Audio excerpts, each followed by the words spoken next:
Sejarah dan legenda Gunung Bromo berdasar cerita rakyat.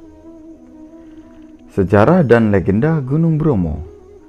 Pada masa itu, berdasarkan cerita, sejarah dan legenda, bahwasannya Gunung Bromo berasal dari nama Brahma, yaitu gunung yang dianggap suci oleh masyarakat suku Tengger. Kemudian orang Jawa menyebutnya Gunung Bromo. Suku Tengger adalah masyarakat asli yang berada di kawasan kaki Gunung Bromo Semeru yang berasal dari penduduk pribumi kerajaan Majapahit.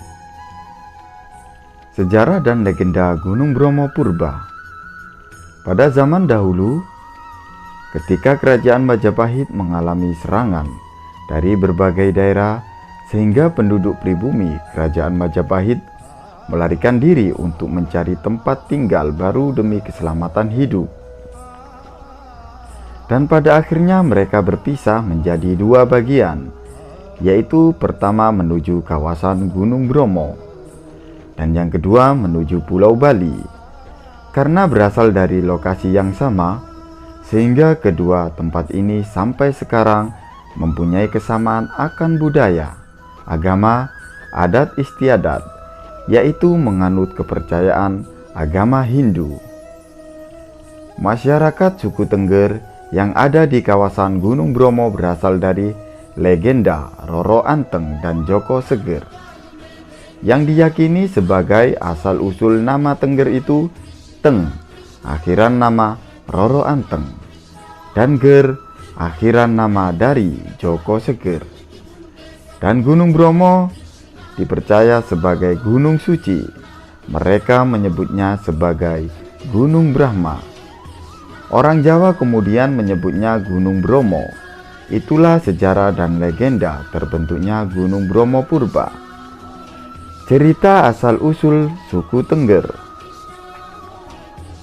Asal-usul suku Tengger berasal dari cerita rakyat atau legenda Joko Seger dan Roro Anteng. Dari sebuah pertapaan, istri seorang Brahmana atau Pandita baru saja melahirkan seorang putra yang fisiknya sangat bugar, dengan tangisan yang keras ketika lahir, dan karenanya bayi tersebut diberi nama Joko Seger. Di tempat sekitar Gunung Penanjakan, pada waktu itu ada seorang anak perempuan yang lahir dari titisan dewa. Wajahnya cantik dan elok. Dia satu-satunya anak yang paling cantik di tempat itu. Ketika dilahirkan, anak itu tidak layaknya bayi lahir. Ia diam, tidak menangis waktu pertama kali menghirup udara. Bayi itu begitu tenang, lahir tanpa menangis dari rahim ibunya. Maka oleh orang tuanya, bayi itu dinamai Roro Anteng. Dari hari ke hari, tubuh Roro Anteng tumbuh menjadi besar. Garis-garis kecantikan nampak jelas di wajahnya. Termasyhurlah Roro Anteng sampai ke berbagai tempat. Banyak putra raja melamarnya. Namun pinangan itu ditolaknya karena Roro Anteng sudah terpikat hatinya kepada Joko Seger. Suatu hari Roro Anteng dipinang oleh seorang bajak yang terkenal sakti dan kuat. Bajak tersebut terkenal sangat jahat. Roro Anteng yang terkenal sakti, maka ia minta supaya dibuatkan lautan di tengah-tengah gunung. Dengan permintaan yang aneh, dianggapnya pelamar sakti itu tidak akan memenuhi permintaannya. Lautan yang diminta itu harus dibuat dalam waktu 1 malam, yaitu diawali saat matahari terbenam hingga selesai ketika matahari terbit. Disanggupinya permintaan Roro Anteng tersebut. Pelamar sakti tadi memulai mengerjakan lautan dengan alat sebuah tempurung atau batok kelapa, dan pekerjaan itu hampir selesai. Melihat kenyataan demikian, hati Roro Anteng mulai gelisah.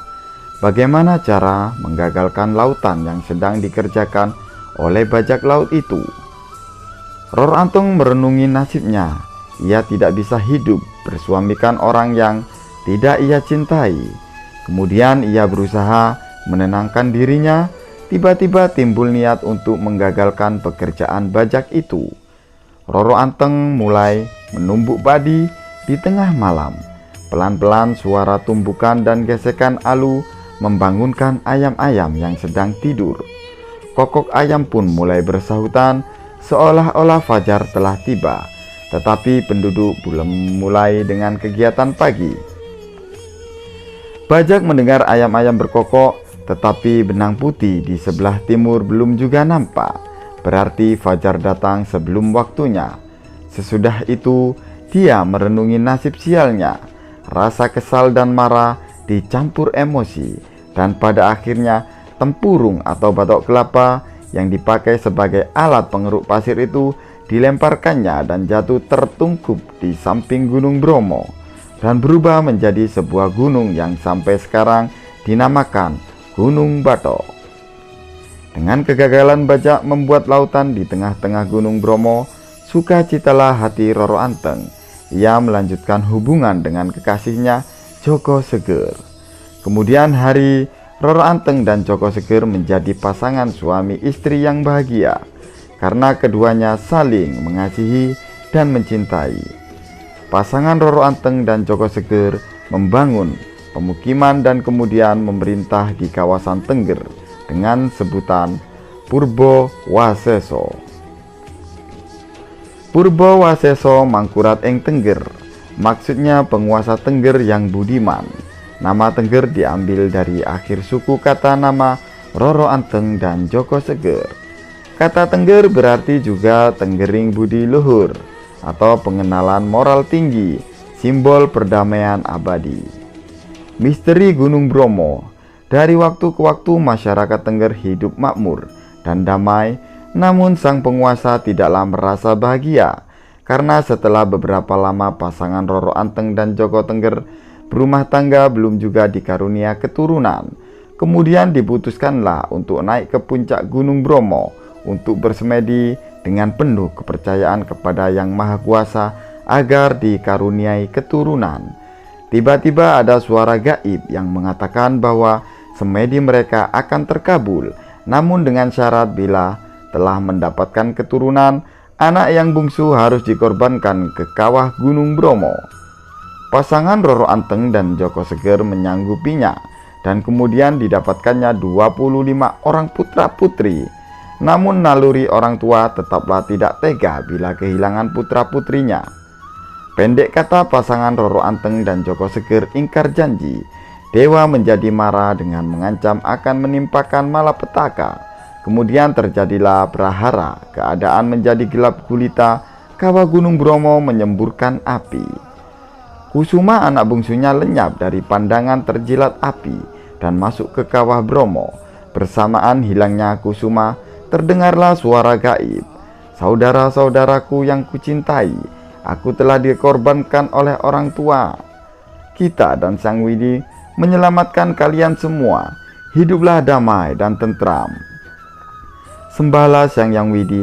Aku ingatkan agar kalian setiap bulan Kasodo pada hari ke-14 mengadakan sesaji yang berupa hasil bumi dipersembahkan kepada Sang Yang Widi Asa di kawah Gunung Bromo. Sampai sekarang kebiasaan ini diikuti secara turun-temurun oleh masyarakat Tengger, dan setiap tahun diadakan upacara Kasodo di Poten Lautan Pasir dan kawah Gunung Bromo. Itulah sedikit cerita dari Gunung Bromo.